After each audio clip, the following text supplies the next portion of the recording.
Hey, we're back, and in this video, we're going to talk about all the possible reasons for not being able to sleep.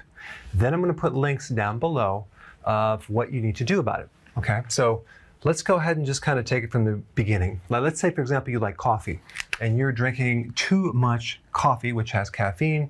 That's a big reason why you're not going to be able to sleep at night. But also, don't forget about tea. There's caffeine in tea, and there's also stimulants in chocolate too. So if you're doing chocolate, too much of it, that could keep you up. Now, when you exercise, there's always an optimum amount of exercise. So if you're overtraining and you find that your pulse rate is just way too high when you're going to sleep at night, and you can actually hear the pulse rate on your pillow in your inner ear, then we know that you're overtraining. And that reason could be easily corrected by just kind of going light with your workouts, maybe doing long walks. I highly recommend that if you have a sleeping problem, that you do long walks in the evening if possible. It's low stress, a lot of oxygen. It's good for the adrenals, especially if you're on the computer all day long, like I am. So I have to continually exercise and walk and just get out of the house because I'm sitting in front of that darn computer all day long, and that can actually interfere with your sleep as well. Now, there's two other situations that occur with a high pulse rate. Number one is if your pH is too acidic. Let's say, for example, you're consuming apple cider vinegar or kombucha tea in larger amounts later at night. That can shift your pH to being too acid and raise your pulse rate and prevent sleeping. It happened to me, so I can tell you from firsthand experience. Now, the other reason is the potassium deficiency. Potassium is a physiological tranquilizer. It calms the nervous system down. It keeps the pulse rate down. And when you're low in potassium, your pulse rate will go up. Or it can stem from consuming too many refined carbohydrates that pull potassium out of your body. A good electrolyte with a lot of potassium will help keep the pulse rate down, as well as the blood pressure.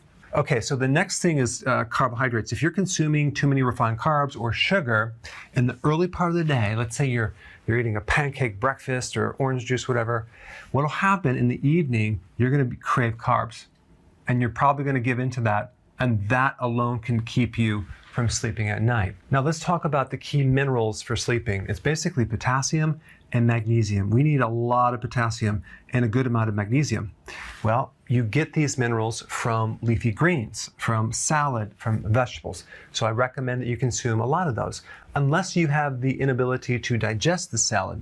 But if you can digest it, I would consume at least 7 cups, even more than that, maybe up to 10 cups. That will give you the potassium and magnesium. The days that I consume a little more salad are the days that I get a little bit better sleep. In meat and fish and eggs, all those proteins are high in phosphorus. Phosphorus is an accelerator of the nervous system. So if you're consuming too much protein, not enough vegetable, that could be a reason why you're not sleeping.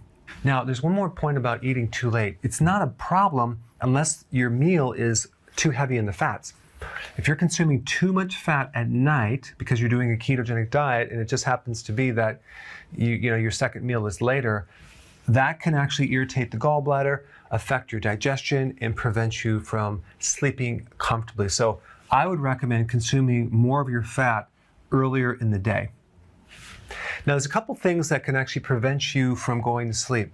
Number one, watching the news before you go to bed. That is a very bad idea. You want to watch a comedy or just read a book. There's a thing called EMF, electromagnetic fields. So if your cell phone is next to your head, or you have some electrical device that's plugged in, people have, like by their head, they have alarm clocks, they have different electrical devices. Those put out a certain frequency called EMF, and that can interfere with your ability to sleep as well. So make sure around your head you don't have any electrical devices, you don't have a transformer right next to your head. That can create a problem. Light. So what happens is darkness stimulates melatonin. Melatonin is the sleep hormone. It's created by the pineal gland. So if your room is really, really light and you're watching TV, whatever, that's going to keep you up. So you want to turn the lights off, have dim lights, and it's going to help you go to sleep. Breathing. So I recommend if you're laying down and you're going to sleep and you can't sleep, focus on your breathing. If you can actually slow down your inhalation to 5 seconds of an inhalation and then 5 seconds of an exhalation, it'll actually calm down your nervous system, because when your body's under stress, you kind of breathe like this. It's like, I'm exaggerating, but the exhalation is shorter than the inhalation. So you want to balance those out, and that can help you sleep. I recommend you also sleep on your right side, simply because the liver is on the right side, the heart's on the left side, usually on most people. So if you're sleeping on the right side, the heart will sit on the liver. If you're sleeping on the left side, if your liver is fatty, it can kind of compress the heart and just make it a little bit more uncomfortable to go to sleep. There's an optimum time of sleep, which is about 10:30, and this is based on the circadian rhythms or waves, hormone waves. So if you go past this time, and let's say you stay up past midnight, you're going to find typically that it's harder to go to sleep, because you miss this wave and you have to wait another period of time before your body can actually get into the sleep. So I recommend 10:30 is a really good time to actually, maybe like 10:15, you're trying to go to sleep, and then really shoot for 10:30, 10:45. That seems to be a good time to go to sleep. If you have excessive thinking at night and you're just excessively, it's just going, vitamin B1 is going to help you. Nutritional yeast is a really good product for that. Sometimes people are woken from muscle cramps. That is a potassium and magnesium problem. Sometimes you need more sea salt. And you can also use pickle juice to help with cramps if you don't happen to have electrolyte powder, or you haven't had enough salad and it's like you need to sleep. I'm sure you have some pickle juice. You can actually drink some of that. That will actually get rid of cramps pretty fast. Now let's talk about digestion. If you have a condition called SIBO, which I'm going to put a link down below, which is small intestinal bacterial overgrowth, where you have too much bacteria in the wrong place, and you add the fiber from the vegetables, that's going to bloat you. So that's going to keep you up at night. So what you have to do is make sure that you can digest the salad. And if you can't, you're going to have to handle that. I put a link down below of how to do that. Also, if you're getting gas or disruption in your bowels, it could be the consumption of sugar alcohols in some of the foods like xylitol, erythritol that you're not used to, creating that disruption. It can also come from MCT oil in some of the products that are so-called keto friendly, but you got to get used to it. You got to take very small amounts of that. One thing that I take, I have a product called Sleep Aid. I take one before bed. This is mainly for the adrenals. I also use the massage tool. I do that technique to pull stress out, because if the adrenal glands are overactive, it's going to keep you from resting. So let's just talk about the adrenal for a second.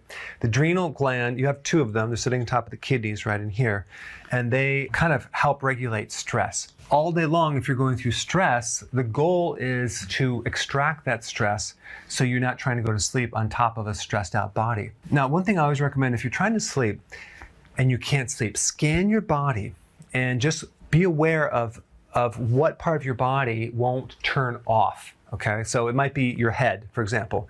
It might be the chest. It might be your lower back. And usually there's either tension, spasm in the muscle, or some type of old injury could keep the body just kind of revved up and prevent that area of your body from relaxing. So if you have a muscle spasm, whatever, there are all sorts of things you can do to extract that stress and do stretching. I put a link down below. It's in a stress webinar that I did of how to do that. You can use this technique right here. But one little side note on that, I've noticed, especially with people that when they go to sleep, like their head is not tired, it's just awake all the time. That usually comes from an old head injury that you had, which is interesting how it correlates. So let's say, for example, you were in an accident, something hit your head. There's a technique, I'll put a link down below, that you can do to kind of release that tension, and it really does work.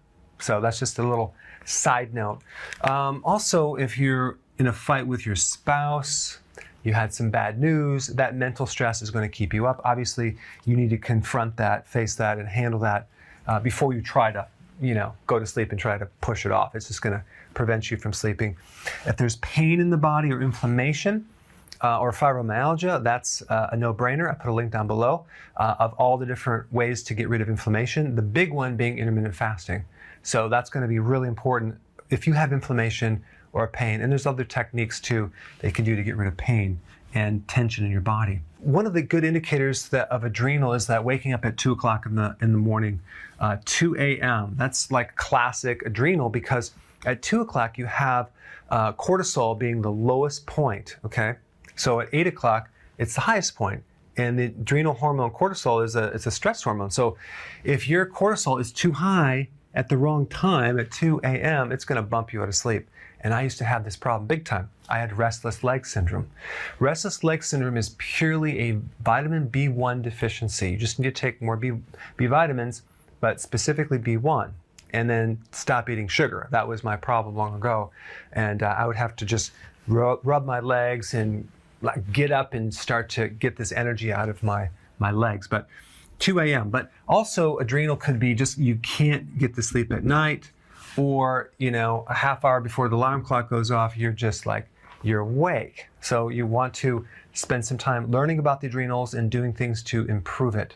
Now, if you were an athlete long ago and you used to work out hardcore, but now you don't, what happens is that the mitochondria, the energy factories that are involved in energy production, are developed a lot bigger than other people. So they store more energy. So what happens is that you need to continue to work out. So that's going to actually drain off some of the energy. So if you're sitting all day in front of your computer, you're not working out, and all this energy is sitting and you're trying to go to bed with all this excess energy, it could be because you were an athlete before and your mitochondria are just designed to use and store and use up energy. So you need to use it up by getting out there and doing some workouts. If the bladder is waking you up, there's several situations for that. Usually it's insulin resistance. Insulin resistance is a pre-diabetic situation. And think about a diabetic. They're thirsty a lot and they pee excessive amounts. Well, that is what it is. So how do you correct that? Put the link down below. You would do healthy keto and intermittent fasting. But let's say, for example, you have an enlarged prostate, and that's keeping the bladder from holding urine. The best thing to do is to avoid all dairy, okay? Milk, butter, cream, cheese. Just avoid dairy for a while, and you may find that your prostate is not as enlarged anymore. So that's a little tip for the prostate. There's other things you can do too. Now, let's say, for example, you're going through menopause, okay? So, and your estrogen goes down, okay? Your progesterone goes down even more, giving you a relative ratio of higher estrogen, even though it's low. Now, there's a little sensor in the bladder that is supposed to be covered by estrogen. So if you're losing that, it could cause the urge to urinate frequently, okay? So if that's the case, the best thing to do is to take progesterone cream. You can take the wild yam version, and you can rub it into the thighs, and that will help this situation right here. Well, I think we covered all the potential reasons for not sleeping. So pick the one that relates to you and watch the video. Thanks for watching. Hey guys, I want to introduce you to my new Dr. Berg app. It's right here. I'm really excited about it. You need to download it. It's free. It has a lot of great data. It has all my videos. It's updated on a regular basis. I also have the audio version of the videos, audio episodes. I also have a mini course that you can take. I also have a button for new content, so you can really know of all the recent content that I'm downloading. And I also have something called PDF resources, which gives you additional cool little one-page PDF documents on all sorts of health things. So download it, check it out, and tell me what you think about it. And don't forget to give me a review. It's Dr. Berg app.